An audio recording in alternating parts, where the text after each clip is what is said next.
ওয়ালাইকুম আসসালাম। হ্যাঁ ভালো আছি, তুমি কেমন আছো? হ্যাঁ ভালো আছো না? আচ্ছা তুমি কার সঙ্গে আছো? ওই মাদার চোদের সঙ্গে। ওই মাদার চোর তো এতই হারামজাদা, ওই শুয়োরের বাচ্চা, ওই তো লটির বাচ্চা, ওই সাহাচুদির বেটা মাগির লিসা, এতই মাগির লিসা। ওই হারামজাদের আমি সামনে পাইলে একটা এমন একটা চটকানি মারবো, শালা মাদার চোদ।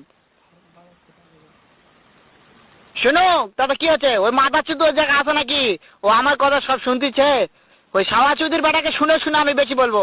শুয়োরের বাচ্চা, শুয়োরের বাচ্চাকে আমি একটা এমন একটা চটকানি মারবো, শালা শুয়োরের বাচ্চা, লটির বাচ্চা।